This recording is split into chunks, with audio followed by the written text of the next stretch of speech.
If you've seen any video of mine on the iPhone 16e, then you know for a fact that I love the device. It's been a great one. I literally have zero complaints. But as I read the comments on the videos, for some of you, you've bought it and you love it, but then there's a bunch of you that are going to buy it soon, and this is going to be your first iPhone. Now, when I read that, that's what prompted me to make this specific video because I want to say that if you're still on the fence and you have yet to buy it, just hold off a few months more. Now, the reason for that recommendation isn't because the 16e is not good, but there's a couple of advantages that you're going to get here. First of all, with the iPhone 17 models coming out, one, you can look at all the different models and maybe there might be a model that you actually like. I particularly am really curious about the iPhone 17 Air because it's the one that kind of seems most similar to the iPhone 16e, but at the same time, I know that it's going to be a little bit more expensive, but we'll have to wait and see on that one. But one advantage that you're going to get right away is going to be the price reduction of this model. So even if you don't like any of the newer models, the price on these is going to go down. Already I'm seeing a bunch of people getting really good deals on it, so that's only going to get better. Another notable feature is going to be with the display. All the iPhone 17 models, the Pros already had it, but the 17 and the 17 Air are going to get the ProMotion display, which is that faster refresh rate. And although it doesn't really make a difference to me, I have it on my iPad Pro, I don't have it on the 16e, I'm totally okay with it. Where I only notice it is when you're gaming or doing things that where a faster refresh rate actually comes in handy. But for your day to day, it doesn't make a difference to me. But nonetheless, if that happens to trickle down to even the 17e, then this is going to be another thing that's going to be really different compared to the iPhone 16e. Another thing with the display that might be changing is that they might bring the dynamic island down to the iPhone 17e, which would be really cool. I know for a lot of people, they care about it. Again, personally, I like the notch at the top. I think it just looks cleaner. The cutout is actually distracting to me. But nonetheless, Dynamic Island brings its own set of features, and again, it'll be one more new thing that the iPhone 17e will have, which the 16e won't have. Another notable change is going to be with the camera. Now, the camera in here is borrowed from the iPhone 14.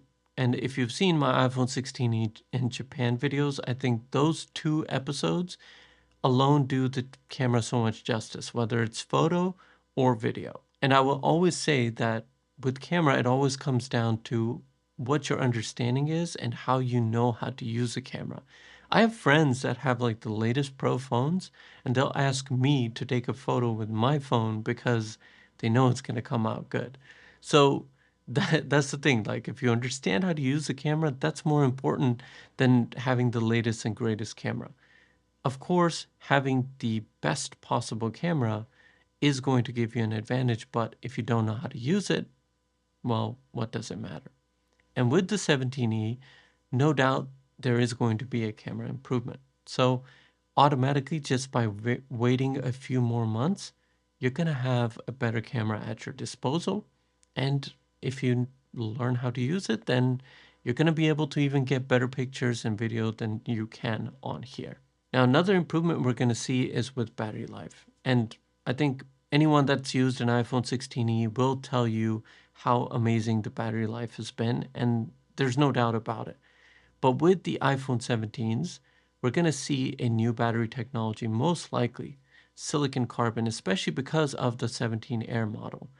When people look at that model and they see 2800 milliamp hours, they immediately freak out and be like, why would you give me a thin phone with such a small battery?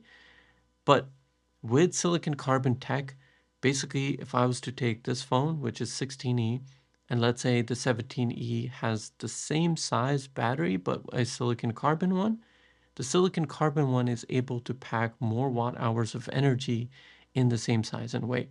So automatically it's going to have better battery life. And that's how Apple's going to make the iPhone 17 Air have such good battery life. So automatically, just by waiting again, you're going to have better battery life with the 17E as opposed to this. Now, all these features, just keep in mind, this is all speculation. We don't know what will or what may not actually make it to the iPhone 17 models or even the iPhone 17E.